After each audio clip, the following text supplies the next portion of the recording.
Here's our cell. We got a nickel anode, and we got a cathode that is iron, and the electrolyte is 1 molar solution of nickel nitrate. Predict the overall chemistry. These are type 3. Electrolysis, where the anode and the cathode, the electrodes, are not inert. In type 1 and type 2, they were inert, so they were carbon or platinum usually. Now they're not. They can participate in the reaction. So, we list everything we have. We have, don't red and white. We got nickel ions. We have a nickel electrode, so nickel solid. We have iron electrode, so iron solid.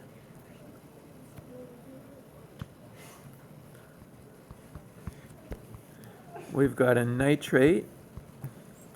Is it acidified? No, just a nitrate. And do we have anything else? Oh, we have water. Neutral. Okay? We are not acidified. All right.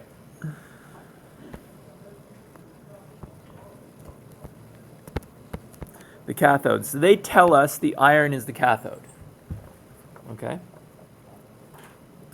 In other words, all that means is the electrons are flowing onto this. And we know that the cathode is where reduction occurs, right? We pick up electrons. What is picking up electrons? So what possibly do we need to look for that's going to pick up the electrons out of the choices that we have here? Yeah, nickel 2 plus in water. You're not, the NO3 is one, not acidified, and it's already negative, so it's not going to even want to be attracted to this. It's going to go this way. The nickel solid, that's this. That's not going to all of a sudden fly over here and connect to that. And the iron already has the electrons on it, so it's just holding them. So if you look on your data package, we have a choice between water and the nickel ions, neutral water, and where's nickel? Here's water.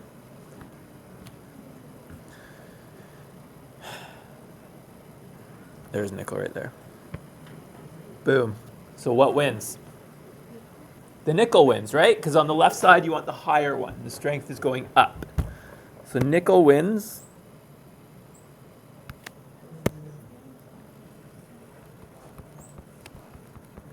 Picks up 2 electrons, and we get nickel solid. Okay? The anode.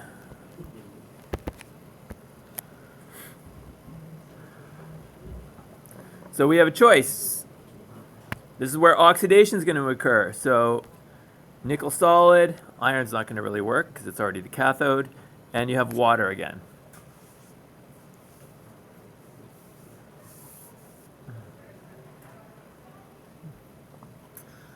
So we go back to our table. Remember, we're looking on the right-hand side of the table, and you want the lowest one.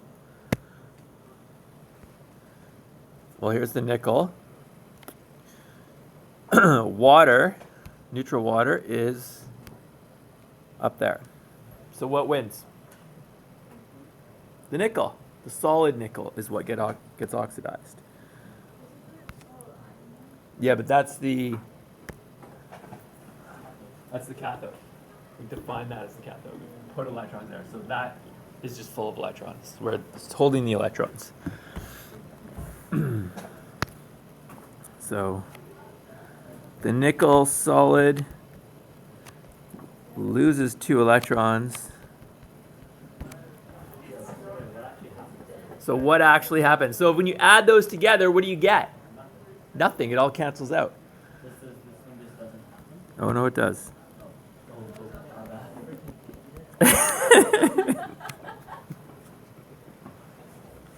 So the overall reaction looks like it's nothing.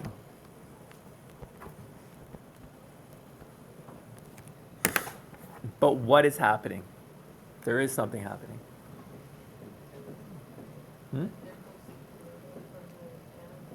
The nickel is moving from the anode to the cathode, and it's coating this iron cathode in nickel.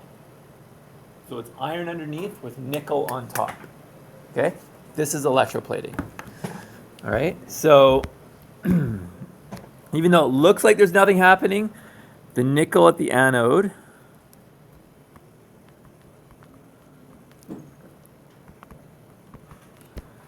is dissolving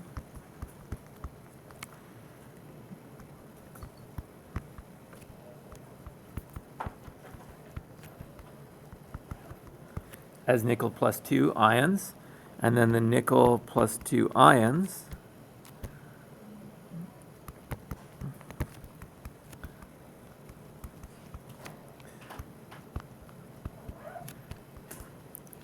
plate the iron, or cover the iron. Let's say cover the iron. Cover the iron electrode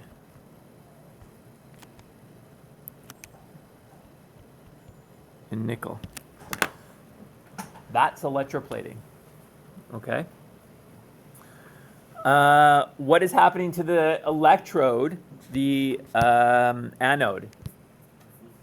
It's getting smaller in size, right? Because it's dissolving. Okay. It's basically basically this is getting smaller. This is increasing by an equal amount. So the overall is 0 in the whole cell, but visually this is going to get smaller and this is going to get plated with the nickel. Basically the nickel goes across and sits on the iron. Okay. So if you're going to electroplate something, anything that you want to coat in whatever metal it is, copper, nickel, gold, silver, whatever, has to be at the cathode, because that's where reduction occurs. The electrolyte, what is in the solution, right, should contain the metal that you want to plate out, because that's the initial part that will get plated out. So it must contain the metal, which is plating, I guess. Nickel 2 in this. And the anode should be made of that metal as well, because if it's not, what if the anode was made of gold? I'm just picking gold up. There's nothing different at the end. Well, what's going to happen? You're going to use up all the nickel in solution here, right?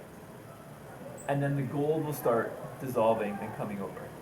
So you'd have an iron, and then nickel, and then a gold plating. Does that make sense? Whereas if you have nickel here, you keep supplying the solution with nickel ions. Otherwise, you will run out. Okay? So, as the same metal, which is doing the electroplating. And that, my friends, is electroplating.